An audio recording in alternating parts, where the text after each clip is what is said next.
Hello दोस्तों, मैं सुख जहांगीर स्वागत करता हूं आप सभी का। आज का सेशन जो है एक बहुत छोटा सा सेशन मैं आपके लिए लेकर के आया हूं, जिसमें मैं आपके लिए 15 फ्रेजेस एंड इडियम्स सेलेक्ट कर आप लोगों के लिए लेकर के आया हूं। ये आपका वोकैब सेक्शन का पार्ट 7 है दोस्तों। तो चलिए बिना वक्त गवाए पहले स्लाइड की तरफ चलते हैं। सबसे पहले अपन ने जो इसमें चूज किया है वो है a hard nut to crack. A hard nut to crack. Nut आप जानते ही हैं, अखरोट कह सकते हैं आप, ठीक है। अब अखरोट को तोड़ने में आपको कितना जोर आता है, ठीक है भाई। पहले वाले जमाने में तो क्या होता था, लोग जो है मुंह में दबाते थे, तोड़ देते थे, हथेली में रखते थे, दबाते थे, तोड़ देते थे। आजकल भैया वैसी ताकत तो बची है नहीं, ठीक है। हॉर्लिक्स और बॉर्नवीटा पी करके भले ही आपने सेहत बना रखी हो, लेकिन पुराने जमाने के लोगों की तुलना में अभी भी अपन कमतर ही हैं भैया, समझ गए। तो a hard nut to crack का मतलब क्या हो गया, ठीक है। नट का मतलब अखरोट से ले लीजिए, कोई हार्ड, ठीक है, यानी कठोर चीज़ है, ठीक है, जिसको तोड़ पाना क्या है, मुश्किल है। तो a hard nut to crack का मतलब क्या हो गया, एक ऐसी समस्या जिससे निजात पाना, जिससे निपटना बड़ा मुश्किल हो रहा हो, इस प्रकार की चीज़ के लिए अपन क्या कहते हैं, a hard nut to crack. अर्थात जैसे अपन कह सकते हैं, भारत और पाकिस्तान के मुद्दे पर बात कर सकते हैं कि कश्मीर समस्या जो है, ठीक है, Kashmir is a hard nut to crack for India and Pakistan. Bharat और पाकिस्तान दोनों के लिए कश्मीर समस्या जो है एक क्या है, a hard nut to crack है। अर्थात जिसका समाधान ढूंढ पाना बहुत ही क्या है, मुश्किल है, ठीक है दोस्तों। तो आगे बढ़ते हैं अगली इडियम की तरफ, अ थॉर्न इन द फ्लैश। देखिए थॉर्न क्या होता है, कांटा, ठीक है। फ्लैश क्या होता है, मांस, शरीर का मांस, ठीक है। मान लीजिए आपके शरीर के किसी हिस्से में, मांस में कोई कांटा चुभ जाए, वो निकले नहीं, ठीक है, तो वो क्या करेगा कि आपको लगातार पेन देगा, दर्द देगा, या चुपचाप पड़ा रहेगा, ठीक है। जैसे आप कोई हलचल करेंगे या हलचल नहीं भी करेंगे तो भी क्या करेगा, आपको पीड़ा देगा कि नहीं देगा, दर्द देगा कि नहीं देगा, ठीक है। तो अ थॉर्न इन द फ्लैश का मतलब क्या आता है, a constant source of annoyance. Annoyance का मतलब नाराजगी भी है और दुख से भी है, दर्द से भी है। अर्थात जो लगातार आपको तकलीफ देता हो, ठीक है, लगातार क्या देता हो, आपको तकलीफ देता हो। अ थॉर्न इन द फ्लैश, तो अपन क्या कहेंगे, अ थॉर्न इन द फ्लैश, कि ये चीज जो है मुझे लगातार क्या दे रही है, तकलीफ दे रही है। जैसे मैं कहूं कि वह मुझे इग्नोर करती है और ये चीज मुझे क्या करती है, लगातार परेशान करती है, मैं क्या बोलूंगा, her ignorance is a thorn in my flesh, कि उसकी इग्नोरेंस जो है वो मुझे लगातार तकलीफ देती है, ठीक है दोस्तों। आगे बढ़ते हैं। अगला अपन ने लिया है add fuel to fire. Fuel जानते हैं आप, ईंधन, ठीक है। जैसे केरोसिन मान लीजिए, पेट्रोल मान लीजिए, कोई फ्लेमेबल और कोई आइटम मान लीजिए, फ्यूल, ईंधन। टू फायर, फायर यानी आग। इसका उच्चारण थोड़ा दुरुस्त करेंगे अपन। यदि आप डिक्शनरी उठा करके देखते हैं तो इसका उच्चारण कुछ आपको यो मिलता है, ठीक है।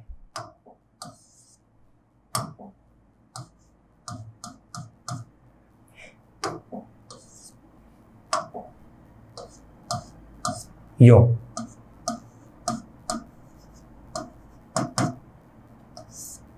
फायर, ठीक है। रे का साउंड डिपेंड करता है सिचुएशन पे। यदि अगला शब्द बबल से है तो रे को पढ़ दीजिए, नहीं है तो आप मत पढ़िएगा। तो ऐड फ्यूल टू फायर अर्थात to make a matter worse, ठीक है। जलती में और क्या करना, ठीक है, पेट्रोल डालना, आग में क्या डालना, घी डालना, अर्थात किसी मामले को और क्या करना, खराब करना, क्या कहलाएगा, ऐड फ्यूल टू फायर, ठीक है।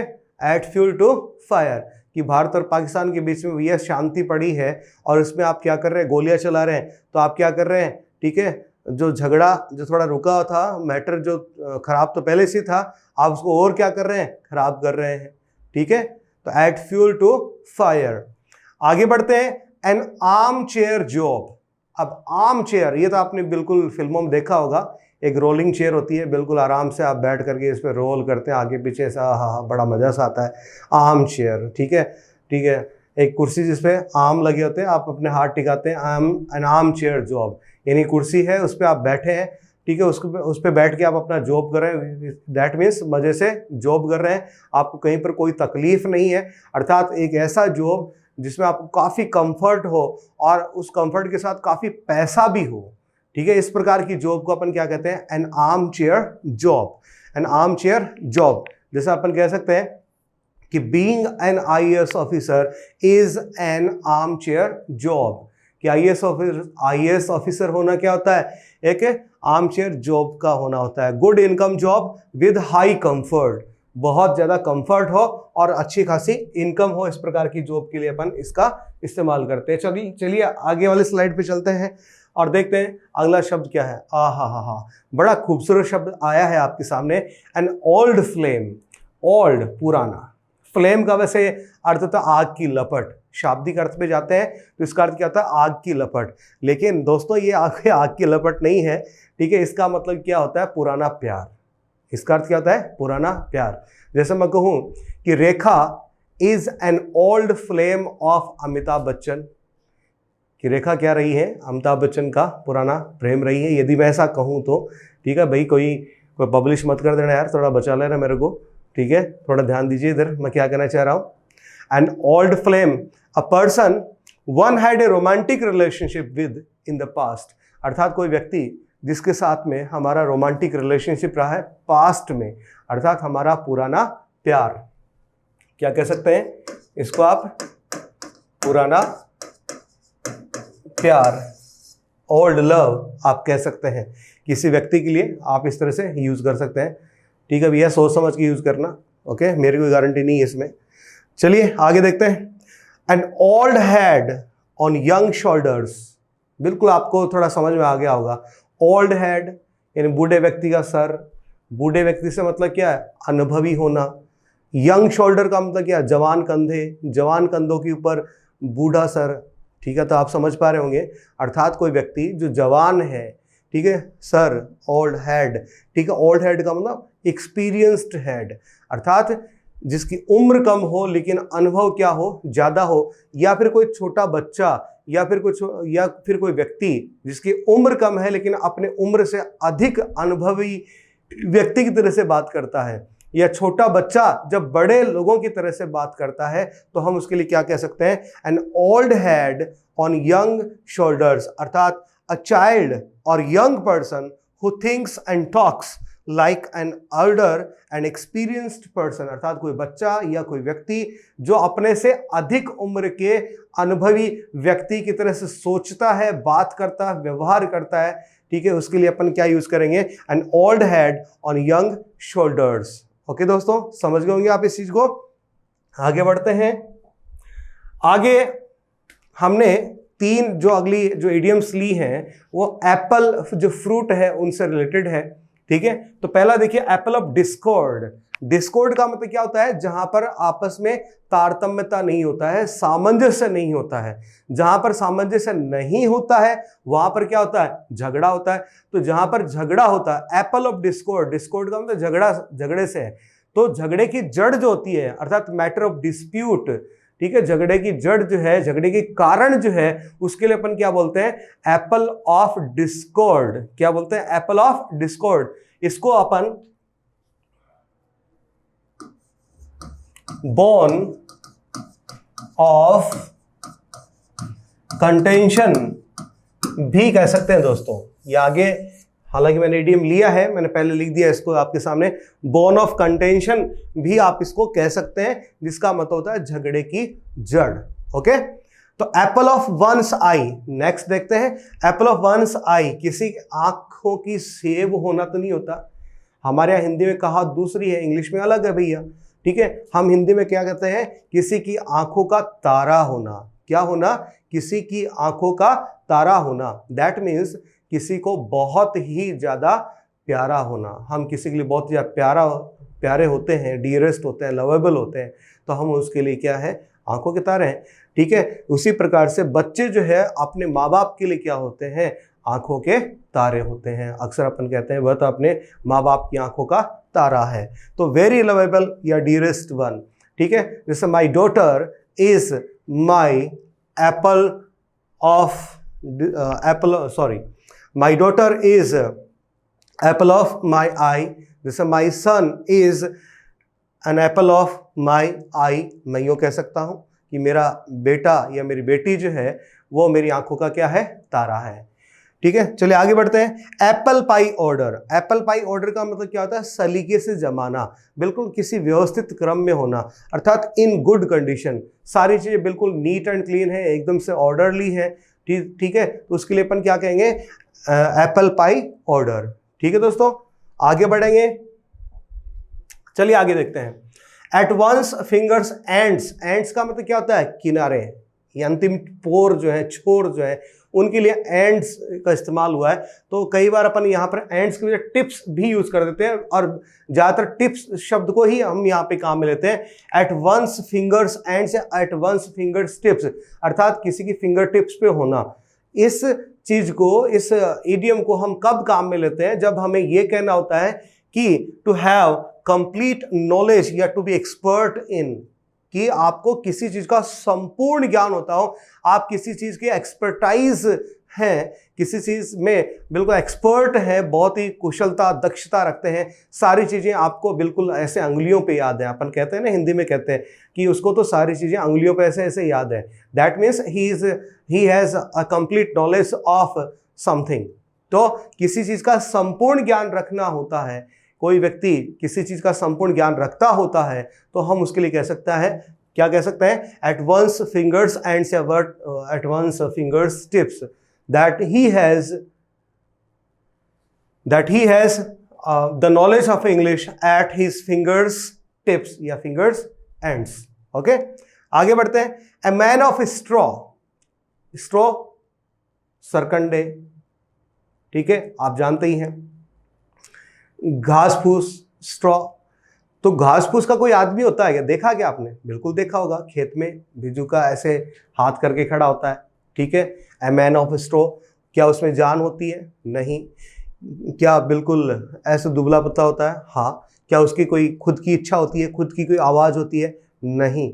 अर्थात एक ऐसा आदमी, ऐसा इंसान, दुबला पतला कह लीजिए, या शारीरिक रूप से बात करें तो दुबला पतला कह लीजिए, और वैसे यदि बात करें तो एक ऐसा इंसान जिसकी कोई कुछ नहीं चलती, जिसका अपना कोई खुद का कोई अस्तित्व नहीं हो, अर्थात मामूली आदमी हो, ठीक है, जिसकी खुद की कोई इंपॉर्टेंस नहीं हो, उस व्यक्ति को अपन क्या कह सकते हैं, ए मैन ऑफ स्ट्रॉ, अर्थात a man with no voice और विल ऑफ हिज ओन, एक ऐसा व्यक्ति जिसकी अपनी कोई आवाज नहीं, खुद की कोई विल नहीं है।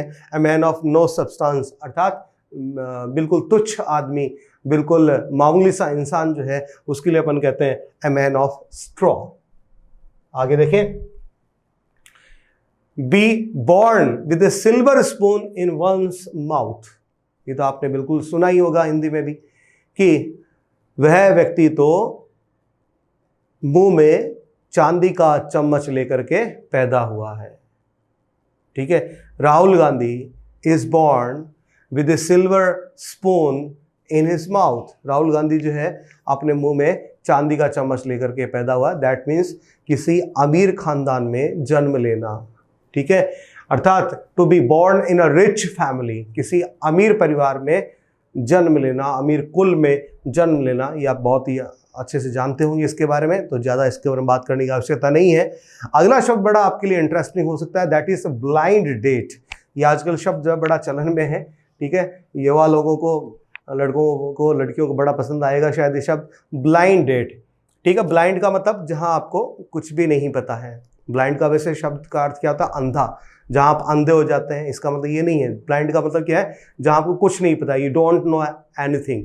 ठीक है, डेट, डेट का मतलब होता है मिलना, डेट का मतलब किसी दिन विशेष पर मिलना, ओके, वर्ब के रूप में। तो ब्लाइंड डेट का मतलब क्या हो गया कि जब कोई लड़का और लड़की जो आपस में पहले कभी मिले नहीं हैं, ठीक है, जो आपस में पहले कभी एक दूसरे के बारे में जानते नहीं हैं, ठीक है, जब वो मुलाकात करते हैं तो इसको अपन क्या बोलते हैं, ब्लाइंड डेट बोलते हैं दोस्तों। A meeting between a girl and a boy who have not met before, अर्थात कोई लड़का और लड़की जो आपस में पहले कभी मिले नहीं हैं, एक दूसरे को जानते नहीं हैं, और वो जब मिलते हैं, ठीक है, तो उसको अपन क्या बोलते हैं, ब्लाइंड डेट बोलते हैं। जैसे किसी ने सोशल मीडिया पे, किसी लड़के ने या लड़की ने आपस में एक दूसरे को अप्रोच किया, and they just decided to meet each other, ठीक है, तो they are going for a blind date. Okay, next आगे बढ़ते हैं। बोन ऑफ कंटेंशन अर्थात सब्जेक्ट ऑफ अ डिस्प्यूट, किसी झगड़े की जड़ होना। अभी अपन बात कर रहे थे एप्पल ऑफ डिस्कॉर्ड, ठीक है, वहां पर अपन इसका जिक्र किया था बोन ऑफ कंटेंशन का, अर्थात किसी झगड़े की जड़ होना, झगड़े का कारण होना, उसको अपन बोन ऑफ कंटेंशन भी कह सकते हैं और एप्पल ऑफ डिस्कॉर्ड भी कह सकते हैं। तो याद रखिएगा इन दोनों चीजों को आपस में, ठीक है। अंतिम देखते हैं आज का, break the ice, ice and बर्फ, बर्फ को तोड़ना। तो यहां बर्फ को तोड़ने से मतलब नहीं है, बर्फ जो प्रतीकात्मक रूप से साइलेंस के लिए इस्तेमाल हुआ है। साइलेंस किसके बीच में? दो पार्टीज के बीच में हो सकता है, दो व्यक्तियों के बीच में हो सकता है, दो कंट्रीज के बीच में हो सकता है, कि दो व्यक्ति जो पहले आपस में बातचीत करते थे अब आजकल आपस में बातचीत नहीं करते हैं। वो जो चुप्पी है, वो जो साइलेंस है, उसको तोड़ना, ठीक है, अर्थात टू स्टार्ट ए कॉन्वर्सेशन, किसी बातचीत को उन दोनों के बीच में क्या करना, बातचीत को प्रारंभ करना ही क्या कहलाता है? ब्रेक द आइस कहलाता है। ओके दोस्तों, तो इसका मतलब क्या होगा? ब्रेक द साइलेंस और to start a conversation. Okay, तो आज के लिए इतना ही काफ़ी है। उम्मीद करता हूँ ये 15 इडियम्स जो है, इडियम्स एंड फ्रेजेस जो है आपको काफ़ी पसंद आए होंगे। और दोस्तों आपका सपोर्ट जो है मुझे लगातार मिल रहा है, बहुत अच्छा मैं फील कर रहा हूँ। और इसी प्रकार का एनकरेजमेंट, इसी प्रकार का सपोर्ट जो है मुझे चाहिए, ठीक है। और जिस तरह से आप जिस गति से चैनल को सब्सक्राइब कर रहे हैं, शेयर कर रहे हैं, मैं आप सभी को थैंक यू कहता हूँ इस बात के लिए। और आगे भी आपके इसी प्रेम को मैं बरकरार रखना चाहूँगा। और जिस तरह से मैं काम कर रहा हूँ आप लोगों के लिए, और जिस तरह से आप मुझे उत्साहित कर रहे हैं, मैं यही चाहूँगा कि आप इसी प्रकार से मेरे चैनल को लाइक करते रहें, सब्सक्राइब करते रहिए, और इसी प्रकार से अच्छे अच्छे वीडियोज़ जो है मैं आपके सामने लेकर के आता रहूँ। दोस्तों मुझे यहाँ पर और कुछ नहीं चाहिए, बस आप लोगों का इतना सारा ये प्यार और समर्थन जो है, बस इसी की मुझे आकांक्षा है, महत्वाकांक्षा है। दोस्तों थैंक यू।